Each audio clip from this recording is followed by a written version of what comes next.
नमस्ते, मेरा नाम सिद्धांत है, साथ में अंशुमान जी।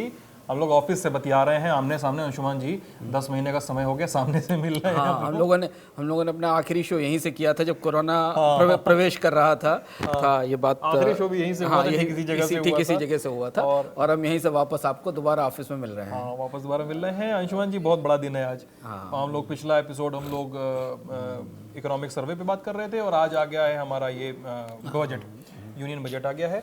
अंशुमान जी, बजट पर कुछ पॉइंटर्स हैं मेरे पास, सेक्टर वाइज कुछ सवाल हैं और कुछ जो बड़ी खबरें हैं उन पर क्लैरिफिकेशन हम लोग देने की कोशिश करेंगे। लेकिन सबसे बड़ी चीज़ जो मैं जानना चाह रहा हूं कि सेंसेक्स आने के साथ ही आज सुबह से ही मार्केट लगभग 400 पॉइंट की बढ़ोतरी के साथ खुला था, बंद होता है मार्केट 2000 पॉइंट की बढ़ोतरी के साथ। क्यों हुआ ऐसा? ये खर्चा पानी का ये एपिसोड पूरे देश के खर्चा पानी का एपिसोड है आज हर विभाग के, हर मंत्रालय के। और कम से कम अगर आप स्टॉक इन्वेस्टर हैं तो आपके लिए इससे अच्छा दिन शायद नहीं रहा होगा। हालांकि सेंसेक्स 50,000 की लिमिट तक नहीं गया जो कि पुरानी ऊंचाई थी, लेकिन सेंसेक्स ने पिछले 5-6 दिनों में जो भी लॉस किए थे वो सब आज रिकवर कर लिए निर्मला सीतारमण के बजट के सहारे। करीब 2000 पॉइंट 2500 पॉइंट के आसपास का लॉस था, बड़ा हिस्सा उसका सेंसेक्स और निफ्टी ने कवर कर लिया। बैंक निफ्टी की उछाल तो आज चमत्कारिक थी। क्यों? दो चीजें बड़ी महत्वपूर्ण रही इस बजट की जो शेयर बाजार के उत्साह को सस्टेन करने में मददगार रही। पहली चीज तो ये कि अपेक्षाओं के ठीक विपरीत वित्त मंत्री ने कंपनियों पर, निवेशकों पर, शेयर बाजार के निवेशकों पर कोई टैक्स नहीं लगाया। जिस बात की आशंका थी कि शायद वो राजकोषीय घाटे को कम करने, संकुचित करने, रोकने की कोशिश में टैक्स लगा देंगी और जिससे बाजार का सेंटीमेंट और मूड खराब हो जाएगा, एक चीज। दूसरी चीज, सरकार ने बड़े निजीकरण कार्यक्रम की इंटेंशन दिखाई, इच्छा दिखाई, मंशा दिखाई जो अपने आप में इस बजट की सबसे बड़ी घोषणा है। बाकी सारी घोषणाएं तो आंकड़ों में जब आप भीतर उतर कर देखें तो उनमें सिर्फ घोषणाएं दिखती हैं, उनकी वास्तविकता थोड़ी हल्की दिखती है। पर जो बड़ा पॉलिसी रिफॉर्म है, जो बड़ा पॉलिसी फोकस है, वो ये था। और जब भी बाजार को ये पता चलता है कि निजीकरण हो रहा है, कंपनियां बिकने आ रही, LIC बिकने आएगी, तो बाजार क्यों नहीं खुश होगा? स्वागत करेगा देश की सबसे बड़ी बीमा कंपनी, सरकारी बीमा कंपनी। अगर BPCL का एक बार और विनिवेश होता है या कॉन्कोर का विनिवेश होता है या गेल का विनिवेश होता है तो इन कंपनियों में जो वेल्थ है, जो वैल्यू है, वो अनलॉक होती है और उसका फायदा बाजार को मिलता है। तो ये दूसरी बड़ी चीज थी जिसने शेयर बाजार के उत्साह को बेहतर किया। प्लस इसके साथ सरकार ने बैंकों के निजीकरण की बात कर दी, 2 बैंकों के निजीकरण की। ये इसने बाजार को सपोर्ट किया। फिर तीसरी सबसे बड़ी चीज, बीमा क्षेत्र, जिसको लेकर सरकारें आमतौर पर हिचकती रहती थी, वहां पर 74% FDI की इजाजत दे दी, 74% कर दिया और यह भी कह दिया कि विदेशी कंपनी भारत में बीमा कारोबार ओन भी कर सकती है, उसकी ओनरशिप भी ले सकती है, लेकिन डायरेक्टर्स इंडियन होंगे। तो ये ऐसे स्ट्रक्चरल सुधार थे जो बाजार को की अंतर्धारणा को, उत्साह को बूस्ट करने वाले थे। और इतना अंतर्धारणा उत्साह को बूस्ट किया कि बाजार ने कई सारे बड़े जो कंसर्न के हिस्से थे इस बजट के, उनको भी आज अनदेखा किया। कल बाजार कैसे रिएक्ट करेगा पता नहीं, क्योंकि शेयर बाजार रोज के हिसाब से चलता है। पर जैसे राजकोषीय घाटे का 9.5% होना, स्केरी होना, ये नंबर बाजार में नहीं था। बाजार में 6.5-7%, 7.5-8% का नंबर टहल रहा था शेयर बाजार में। 9.5% का नंबर, 9.5% का नंबर, अगले साल के लिए लगभग 7% के आसपास का राजकोषीय घाटा, ये ऐसे नंबर थे। सरकार के राजस्व में अगले साल कोई बड़ी बढ़ोतरी नहीं होना, खर्च में कोई बड़ी बढ़ोतरी नहीं होना, ये सारी चीजें ऐसी थी जिनसे कि आप रियल इकोनॉमी की तरफ के संकेत बहुत मजबूत नहीं थे। पर ये 2-3 बड़ी घोषणाओं ने निजीकरण और विदेशी निवेश, खासतौर से FDI इंश्योरेंस में, इसने बाजार का उत्साह आज बढ़ा दिया। और 50,000 के बाद जो बाजार ने जितनी करेक्शन की थी, आज फिर हमने बाइंग देखी है बाजार में। कल ट्रेड किया है लोगों ने काफी आज हमने बाइंग देखी नए सिरे से। और कल 1-2 दिन बाजार में थोड़ा माहौल बेहतर रह सकता है, लेकिन इसके बाद फिर थोड़ी स्टेबिलिटी फिर से थोड़ा स्टेबल होगा बाजार। मतलब थोड़ा सा उफान का समय होता है अंशुमान जी, ऐसा एक तात्कालिक उफान होता है, एक स्टेबिलिटी आने में, पानी को थामने में। लेकिन एक चीज इंटरेस्टिंग बात है कि आमतौर पर पिछले बजटों में शेयर बाजारों की क्रिया इतनी उत्साहवर्धक नहीं रही जितनी बहुत दिनों बाद किसी बजट पर और मंदी की छाया में बने बजट में पर शेयर बाजार की प्रतिक्रिया ऐसी उत्साहवर्धक देखी गई हो काफी समय के बाद। जबकि हमने एक्चुअली प्री बजट रैली के बजाय प्री बजट सेल देखी थी। आमतौर पर प्री बजट रैली होती है और बजट के बाद सेल होती है, पर हमने एक प्रक्रिया उलटते देखी। बजट से पहले एक छोटी रैली आई, फिर बिकवाली आई और उसके बाद अब सेल आई। तो बाजार काफी उत्साहित है। बाजार को निचोड़ा नहीं गया, उस पर कोई टैक्स नहीं लगा, ये सबसे बड़ी राहत की बात है। अंशुमन जी, इसके बाद ये बाजार की बात हो गई है, लेकिन यहाँ पर एक मेरा सवाल है छोटा सा। जब हम प्राइवेटाइजेशन की बात कर रहे हैं और सबसे बड़ी घटना है, मुझे याद आता है खर्चा पानी में ही हम लोगों ने एक बार अर्थात में ही आपने कहा था, आपका मुझे शीर्षक याद है, सबसे बड़ी सेल उस कॉलम का शीर्षक था। पिछले साल हम लोगों ने इस बात पर चर्चा की थी और उस समय हम लोगों ने अर्थात के दर्शकों को बताया था कि सरकार अगले साल बड़े पैमाने पर सरकारी संपत्तियों की बिक्री करेगी। अंशुमन जी, लास्ट वीक ही सब प्राइवेटाइजेशन, और हमने लास्ट वीक प्राइवेटाइजेशन पॉलिसी पर डिस्कस किया था।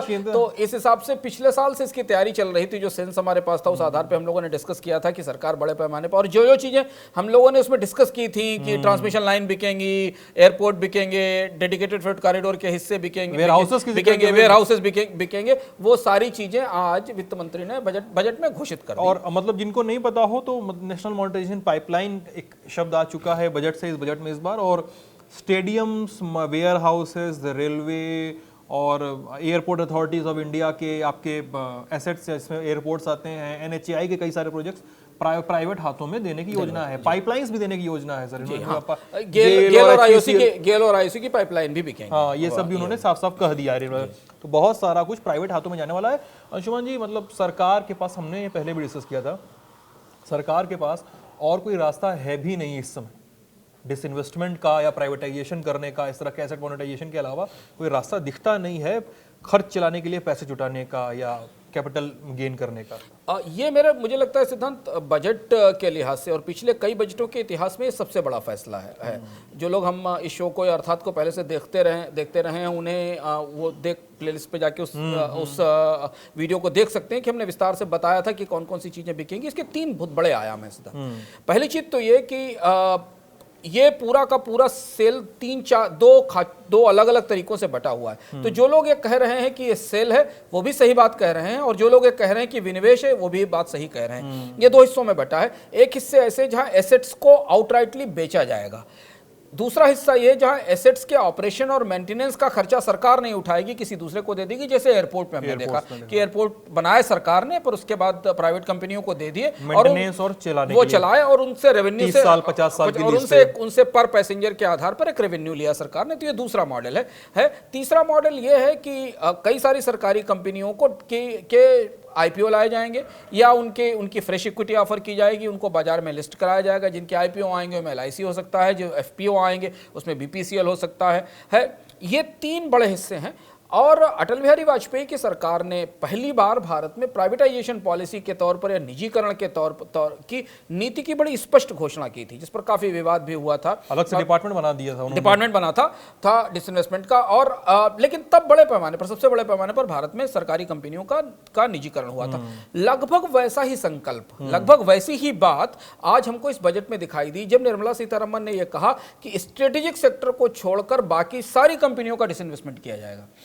ये बात उन्होंने बहुत स्पष्ट रूप से कही। और उसमें बैंक भी शामिल हैं, उसमें बीमा कंपनियां भी शामिल है, जनरल इंश्योरेंस कंपनी का भी डिसइन्वेस्टमेंट होना, शिपिंग कॉर्पोरेशन का भी होना। मुझे लगता है इतनी एग्जॉस्टिव लिस्ट कभी कोई वित्त मंत्री ने नहीं पढ़ी। अब इसके 2 आयाम है। पहला इसका राजनीतिक आयाम है और दूसरा इसका व्यवहारिक और इसकी संभावनाएं हैं कि कितना हो सकता है।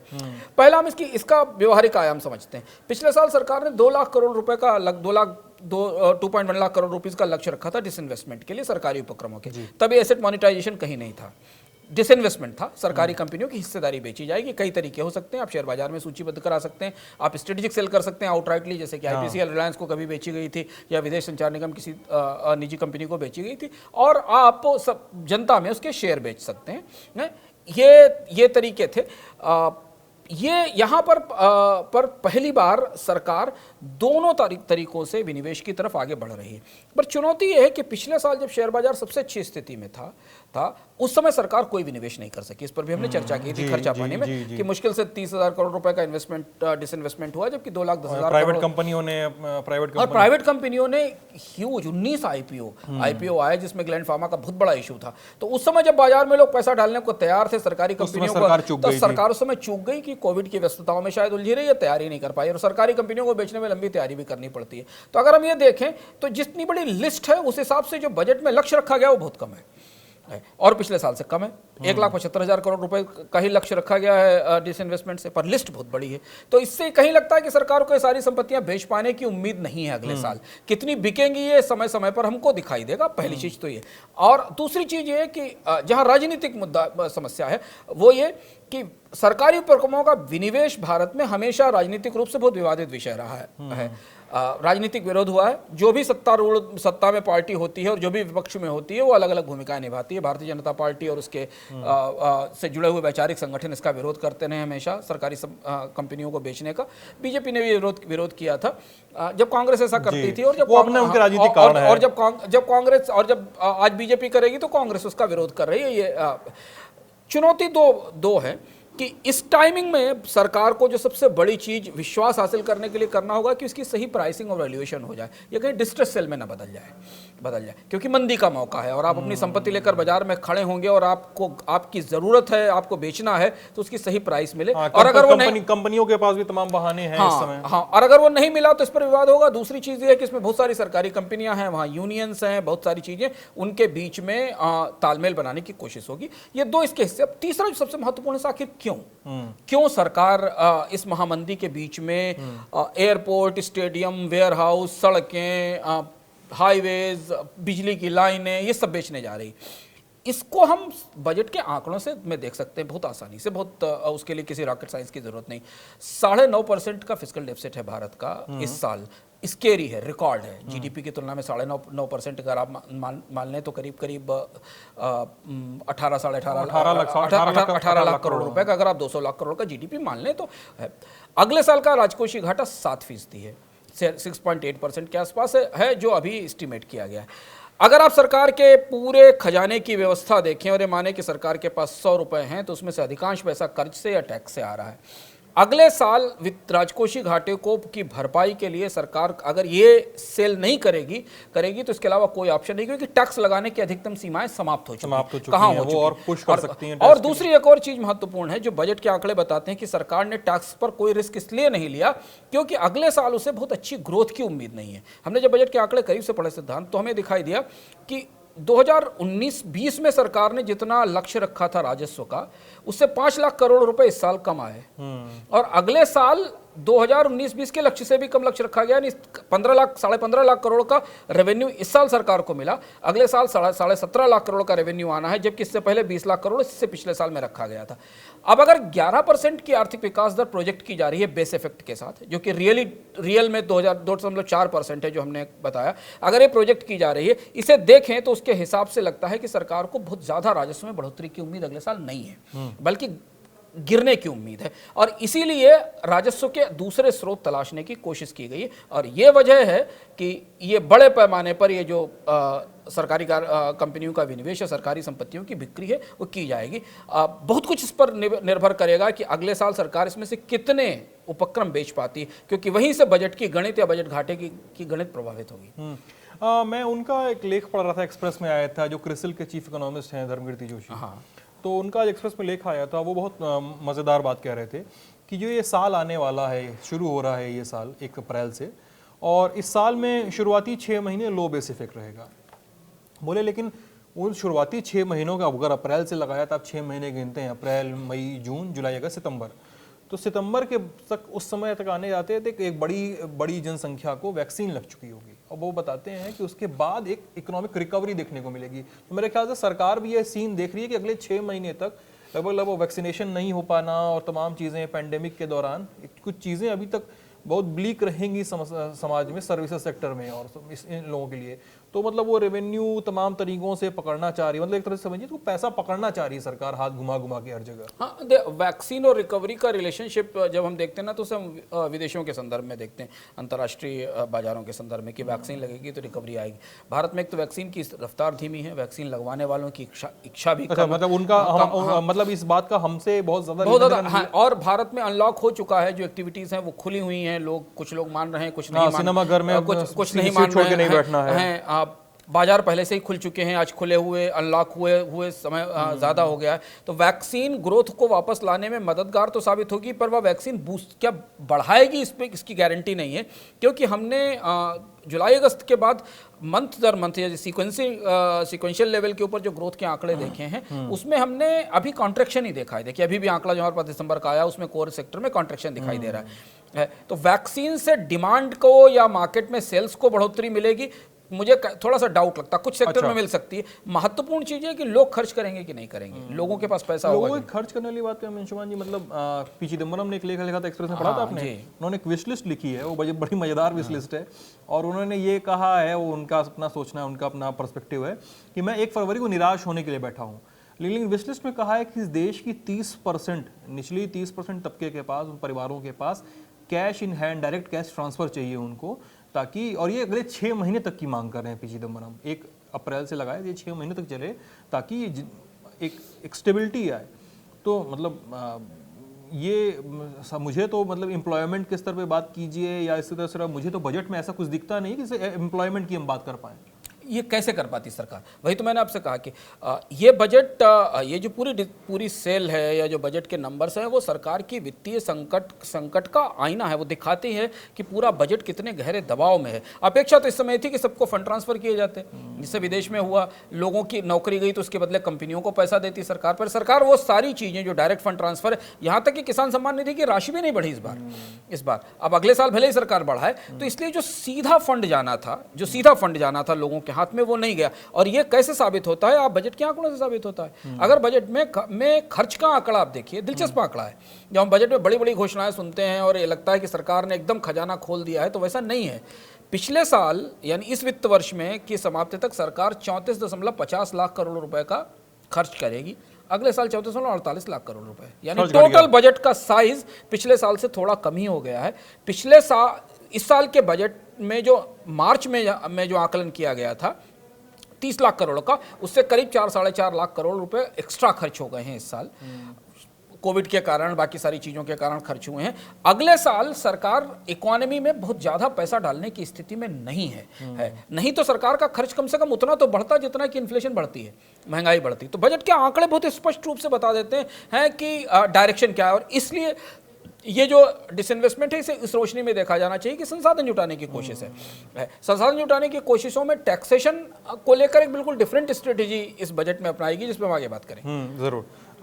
टैक्सेशन को लेकर अंशुमान जी, हम लोग एक बार और बात की थी कि इंपोर्ट ड्यूटी बढ़ सकती है, और इंपोर्ट ड्यूटी वाले सेक्शन में अगर कस्टम पॉलिसी की बात करें, जिसका लगभग जो इंडिकेशन ये मिल रहा है कि पुराने कस्टम रेट्स को ध्वस्त किया जाएगा, सरकार एग्जेम्पशंस को रिव्यू करेगी और 1 अक्टूबर 2021 से नई कस्टम पॉलिसी आएगी। और साफ हो गया है कि इंपोर्टेड सामान महंगे होने जा रहे हैं। टैक्स को लेकर देखिए क्या स्थिति है। टैक्स को लेकर इस बार सरकार ने रणनीति कैसे बदली? रणनीति ये बदली कि उसने वो टैक्स नहीं बढ़ाए जो राज्यों के साथ बांटे जाने थे, बल्कि उसने सेस लगा दिया। और सेस सिलेक्टिव प्रोडक्ट्स पर लगाया, जो सबसे ज़्यादा खपत वाले प्रोडक्ट हैं या जिनका वैल्यू ज़्यादा है, जैसे लिकर है, वैल्यूएशन ज़्यादा 100% कर दिया, या गोल्ड और सिल्वर पर लगा दिया, या पेट्रोल डीजल पर लगा दिया। इस तरीके के सेस और भी कुछ प्रोडक्ट हैं जिनके जो उसमें शामिल हैं। सबसे महत्वपूर्ण टैक्सेशन की दृष्टि से, रेवेन्यू की दृष्टि से जो काम होगा वो शायद अक्टूबर में दिखाई देगा। इसका संकेत मिला है कि भारत में बड़े पैमाने पर कस्टम ड्यूटीज बढ़ाई जाएंगी। इसलिए बजट में जो अभी भी बदलाव हमें दिखाई पड़े कि मोबाइल फ़ोन के पुर्जों पर या ऑटो कंपोनेंट पर या कुछ इलेक्ट्रॉनिक इक्विपमेंट पर जो कस्टम ड्यूटी बढ़ाई गई, वो सब टोकन थी। बड़ा बदलाव अगली बार आएगा। अब वो बड़ा बदलाव रेवेन्यू टारगेटेड होगा, क्योंकि अगर मान लीजिए जैसी चर्चा थी बजट से पहले, हम लोगों ने चर्चा भी की थी खर्चा पानी में कि 5 से 10% की कस्टम ड्यूटी हाइक आ सकती है अलग अलग कैटेगरीज में। अगर उतनी हाइक आती है तो 20 से 25 हज़ार करोड़ रुपए, 30 हज़ार करोड़ रुपए के रेवेन्यू की संभावना वहाँ से दिखाई देगी।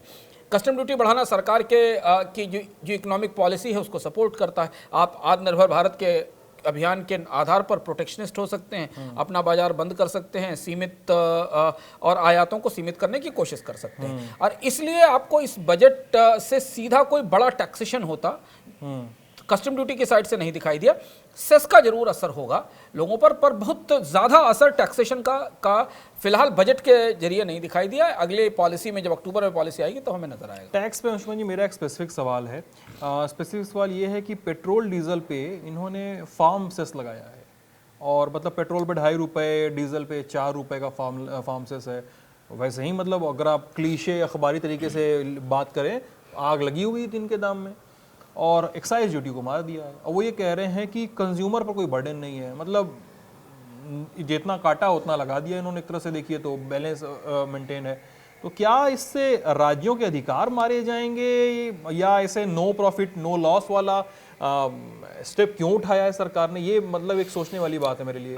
ये दिलचस्प है। देखिए, हम जहाँ राजस्व वाली बात आप पहले कर रहे थे ना, इसको वहीं से जोड़ना जरूरी है। जब सरकार को ये मालूम है कि इस साल रेवेन्यू नहीं बढ़ने वाला है, राजस्व का, सरकार के राजस्व का लक्ष्य इस साल क्या पिछले साल से भी कम, पिछले साल से कम है तो सरकार ने सिर्फ उसी प्रोडक्ट को चुना जो मंदी में भी बिकता है, पेट्रोल डीजल।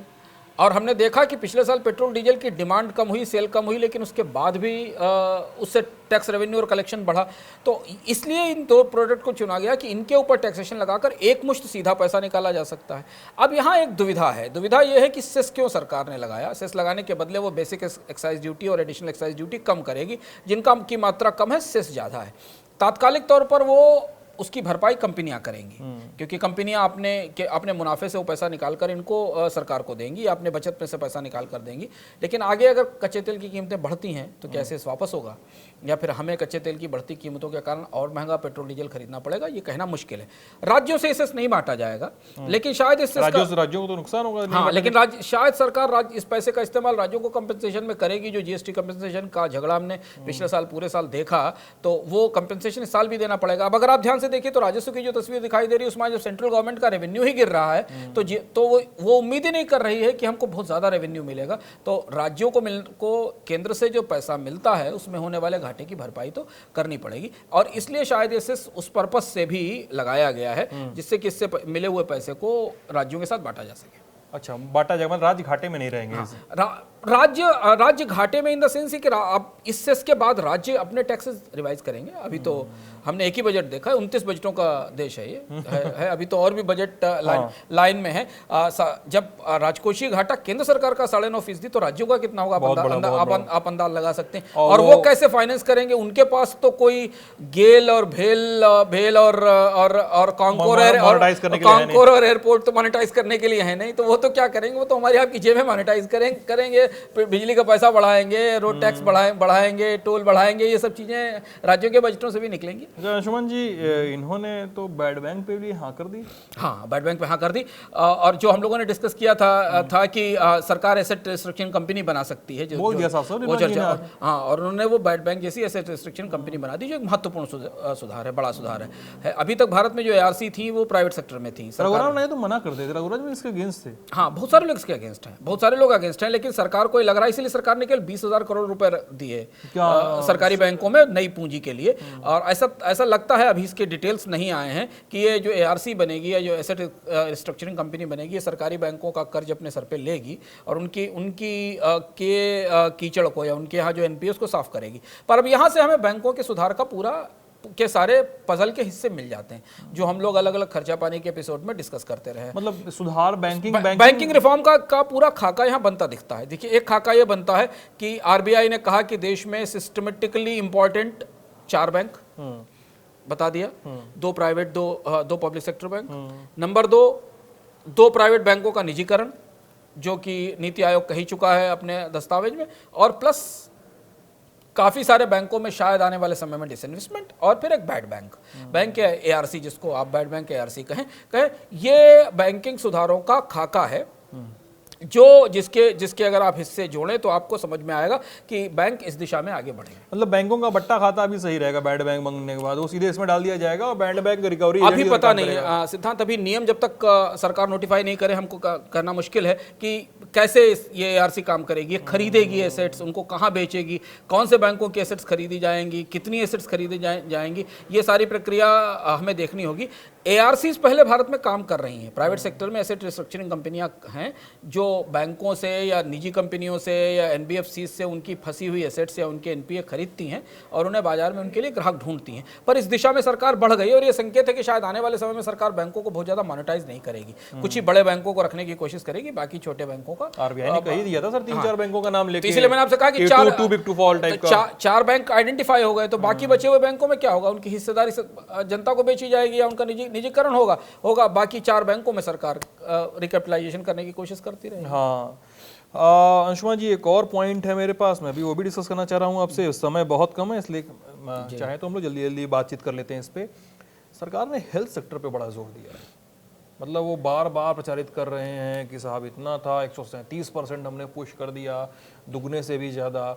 मतलब लग रहा है कि ठोकर खा के सरकार सीख रही है क्या, ऐसा लग रहा है? हेल्थ सेक्टर की घोषणाएं थोड़ी और गहरी पड़ताल मांगती हैं। पहली चीज़ तो एक हेल्थ सेक्टर में अब हमारे पास 3 बड़ी स्कीमें हो गई, 3 मेगा स्कीमें हो गई। एक नेशनल रूरल हेल्थ मिशन है, एक आयुष्मान भारत है जो टर्शियरी सेक्टर के लिए, और एक जो नई स्कीम आई है ये बेसिकली प्राइमरी हेल्थ केयर का पोषण। हाँ, और इसमें न्यूट्रिशन भी शामिल है, इसमें महिलाओं का मर्ज किया साहब सबका, उन्होंने 2 मिशन पोषण अभियान और एक और न्यूट्रिशन प्रोग्राम दोनों को मर्ज करके मिशन रिपैकेज कर दिया। हाँ, तो ये अब क्या है कि सरकार एक बड़े मेगा स्ट्रक्चर के तहत हेल्थ, न्यूट्रिशन, मैटरनिटी हेल्थ और बच्चों की हेल्थ, इन सारी चीज़ों को एक साथ लाने की कोशिश कर रही है। ये 3 बड़ी स्कीमें हमारे सामने हैं। इनका इम्प्लीमेंटेशन कैसे होता है, प्राइमरी हेल्थ केयर का इंफ्रास्ट्रक्चर कैसे तेज होता है, समझ में देखने वाली बात होगी। कई जगह से काटकर हेल्थ को बजट दिया गया, क्योंकि ओवरऑल बजट तो नहीं बढ़ा है, सरकार का ओवरऑल खर्च तो नहीं बढ़ रहा है, पर हेल्थ के लिए बजट बढ़ाया गया। पर 2 जो बड़ी समस्याएं हैं, संक्षेप में जिन्हें समझना जरूरी है ताकि हम हेल्थ के पूरे पर्सपेक्टिव को समझ सकें।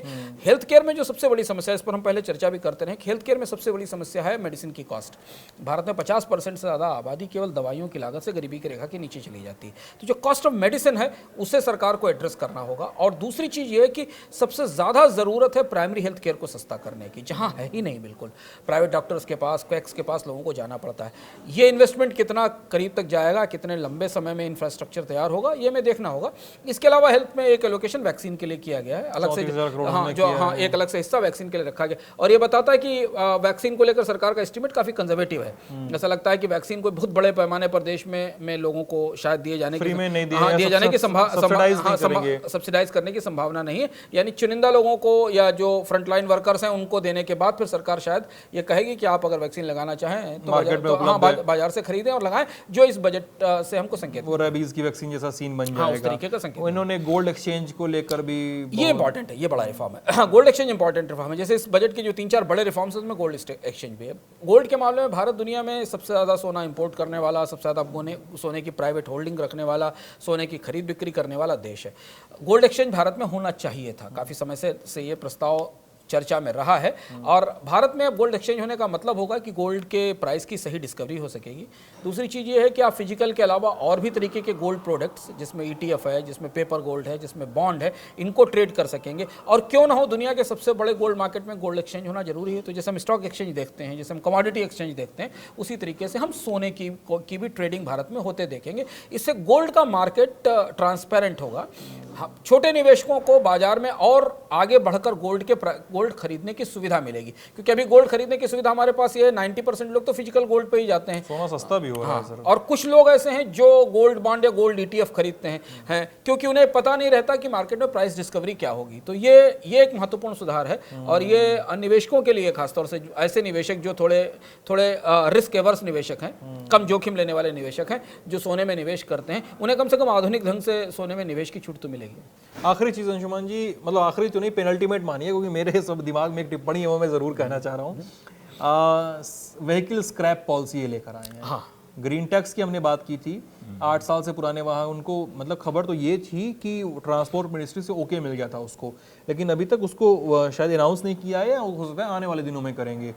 और लेकिन स्क्रैप पॉलिसी लेकर आए हैं कि व्हीकल स्क्रैप करिए और ऑटोमेटेड वो होगा, उनका फिटनेस टेस्ट होगा व्हीकल का। पुराने क्या मतलब, उसको लेकर डिटेल्स अभी सामने नहीं आई है कि स्क्रैपिंग पे क्या मिलेगा, स्क्रैपिंग से आपको थोड़ा सा क्या पूंजी मिलेगी जिसको आप कहीं और लगा सकें, नए व्हीकल में लगा सकें, नए व्हीकल पे सब्सिडी मिलेगी। ग्रीन टैक्स और व्हीकल स्क्रैप पॉलिसी दोनों एक दूसरे से कनेक्टेड हैं। ग्रीन टैक्स की घोषणा हो चुकी है, सरकार राज्यों को भेजेगी, राज्यों से अप्रूवल के बाद हमें लगता है कि अगले साल से वो लागू होगा। पॉलिसी भी शायद अगले साल से ही लागू होगी। स्क्रैप पॉलिसी में डिबेट है, स्क्रैप पॉलिसी में बहस है, उसके दो पक्ष हैं कि क्या किसी वाहन को उसकी आयु के हिसाब से पुराना मान लिया जाना चाहिए, उसकी फिटनेस के आधार पर मान लिया जाना चाहिए। दुनिया के बहुत सारे देश फिटनेस के आधार पर मानते हैं, तो भारत में बहुत सारे लोग इस पर शुरुआत से बहस कर रहे हैं कि साहब मैंने 20 साल में हमारी गाड़ी कुछ चली ही नहीं, हमने बहुत अच्छी मेंटेनेंस की, तो हम क्यों बदल लें वो। तो ये पॉलिसी के प्रोविजन अभी क्लियर नहीं है। पॉलिसी कहती है कि एक फिटनेस टेस्ट होगा, लेकिन पॉलिसी ने ये बता दिया है कि 20 साल तक के पुराने पर्सनल व्हीकल को और 15 साल पुराने कमर्शियल व्हीकल को स्क्रैप पॉलिसी के तहत लाया जाएगा। इसका सीधा संकेत ऑटोमोबाइल उद्योग के लिए।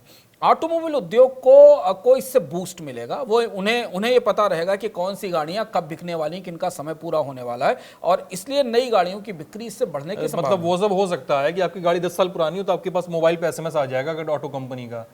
हाँ, ये होगा, ये एकदम हो सकता है। ये होगा क्योंकि अब इसके बाद जब गाड़ी आरटीओ मैसेज भेज रहा है, जब गाड़ी की एक्सपायरी डेट तय हो गई कि उसकी एक्सपायरी डेट ये है, तो ऑटो कंपनियां उसे टारगेट करेंगी और ऑटो कंपनियों के लिए तो चाहती हैं कि नई गाड़ियां खरीदी जाएं, बेची जाएं। अब ये पॉलिसी कैसे आएगी, इसमें फिटनेस के रूल्स क्या होंगे, किस गाड़ी को फिट माना जाएगा, ये टेक्निकल प्रोविजन है कि इंजन की क्या स्थिति होनी चाहिए, एक्सेल की क्या स्थिति होनी चाहिए, चेसी की क्या पोजीशन होनी चाहिए, ये सारी चीजों के बाद आएगा। लेकिन एक चीज स्पष्ट हो गई, सरकार ने कम से कम स्क्रैप पॉलिसी को लेकर जो भ्रम था उसको दूर कर दिया। ये तय कर दिया कि 20 साल और 15 साल ये अब इसके बाद आप फिटनेस पे जाइए, अगर फिटनेस पे होंगे आप तो जाएंगे, नहीं तो आपको 20 साल बाद उसको स्क्रैप करना पड़ेगा। और हो सकता है स्क्रैप ना करना पड़े, शायद सरकार ग्रीन टैक्स उस पे ले आए, ये कहे कि अगर आप चलाना चाहते हैं तो उस पे ग्रीन टैक्स दीजिए, तो आप ग्रीन टैक्स पे करिए, जो कि रोड टैक्स का 10 से 25% तक हो सकता है। तो ऑब्वियसली वो एक डिस्करेजिंग होगा ना कि आपको फिर आप इतना टैक्स क्यों दोगे, पुराना गाड़ी भी चलाएं, तेल भी जलाएं, टैक्स भी भरें, तो फिर आप क्यों देंगे, तो आप नई गाड़ी खरीदेंगे। ये ऑटोमोबाइल सेक्टर का पिक्चर इससे निकलता है।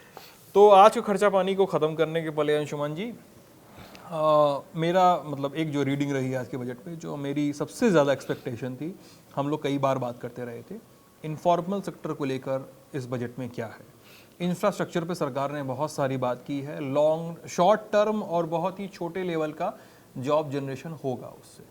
माइग्रेंट वर्कर्स के लिए एक पोर्टल बनाने की बात ने सरकार ने कही है, मिनिमम वेज डिसाइड करने की बात सरकार ने कही है कि पोर्टल बनाएंगे, उनका डाटा, नाम, पता, दुनिया भर का ये सब वहाँ हम रजिस्टर करेंगे। लेकिन मुझे पर्सनली इस पूरे बजट में उनके लिए नौकरी नहीं दिखती है, उनके लिए रोजगार के अवसर नहीं दिखते हैं। सरकार मतलब खासकर ये सरकार नौकरी के बजाय रोजगार का नाम लेती है, स्वरोजगार भी इसमें जोड़ देती है, मुझे उसके अवसर नहीं दिखते हैं। क्या मैं गलत हूँ? नहीं, आप सही हैं। और यही जो बुनियादी चीज़ जो हम लोगों ने बजट से पहले चर्चा करते हुए कही थी कि इस बजट से आप चाहते क्या थे। जैसा कि इकोनॉमिक सर्वे ने कहा कि ये वंस इन सेंचुरी रिसेशन है, शताब्दी में एक बार आने वाली मंदी है अपने तरीके की। तो ये वंस इन सेंचुरी बजट की एक्सपेक्टेशन थी। हम चाहते ये थे कि बड़े स्पष्ट रूप से लोग ये चाहते थे कि जो 12-13 करोड़ लोगों की नौकरियां गई वो वापस लौटना शुरू हों इसके बाद। और दूसरी चीज़ ये है कि जिनके सैलरी कट हुए हैं, जिनके वेज कट हुए हैं, वापस लौटना शुरू हों। जहाँ पर लेबर की संख्या बढ़ जाने के कारण वेज मार्केट टूट गया है, जहाँ एक काम मांगने वाले 10 लोग खड़े हैं, तो इसलिए अगर उसको 300 रुपये लेबर को मिलता था तो उसको 200 या 250 रुपये मिल रहा है, ये बाजार ठीक हो सके। ये 3 चीज़ें सरकार नहीं कर पाई। और जैसा कि हमने इससे पहले भी चर्चा में कहा था और हम करते रहे कि सरकारें नहीं कर सकती, उनके क्षमता में नहीं। टोटल भारत का टोटल बजट ही सरकार के भारतीय अर्थव्यवस्था के बहुत छोटे हिस्से के बराबर है। 5% का कैपेक्स, 5 लाख करोड़ का कैपेक्स 200 लाख करोड़ रुपए की इकोनॉमी में, जिसे आज वित्त मंत्री ने कहा कि उन्होंने 5 लाख करोड़ कैपेक्स कर दिया, 200 लाख करोड़ की इकोनॉमी है। तो सरकार सीधे ना तो रोजगार दे सकती है, हाँ सरकार सीधे रोजगार बचा सकती थी। वो काम नहीं हुए जो काम दुनिया के बाकी देशों में हुए। जैसे आप कंपनियों को इस बात के लिए बाध्य करते कि वो अपने मुनाफे का एक हिस्सा रोजगार देने में लगाएं।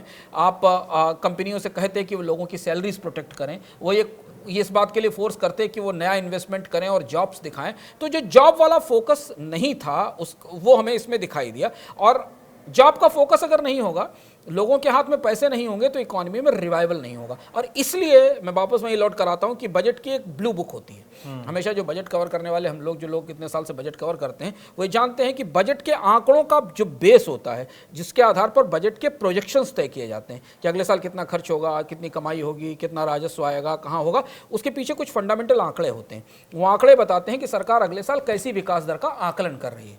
और वो आकलन हमें दिखता है नीचे बेस में कि चूंकि सरकार को डिमांड में बहुत तेज स्पर्ट की या बहुत ज़्यादा बढ़ोतरी की उम्मीद अगले साल नहीं है, क्योंकि कोई ऐसा उपाय नहीं किया गया बजट में जो सीधे डिमांड बढ़ा सके, मांग को सीधे बढ़ोतरी दे सके। तो इसलिए कोशिश ये की गई कि स्ट्रक्चरल रिफॉर्म्स की तरफ बढ़ा जाए, ढांचागत सुधारों की तरफ बढ़ा जाए, पब्लिक सेक्टर अंडरटेकिंग्स का प्राइवेटाइजेशन किया जाए, बाकी ऐसे काम किए जाए जो लंबे समय में हो सकता है सुधार के तौर पर फायदा दें। पर तात्कालिक तौर पर जिस चीज़ का जो सबसे बड़ी चिंता थी, बेकारी और लोगों की कमाई में, आय में कमी, उसे वो एड्रेस नहीं हुई। बाकी छोटे उपाय हैं गिग वर्कर्स के लिए पोर्टल बनाना, पर इस तरीके की इसकी स्कीमें जब अमल में आती तब हमें समझ में आता है कि उनका असर और फ़ायदा क्या हुआ।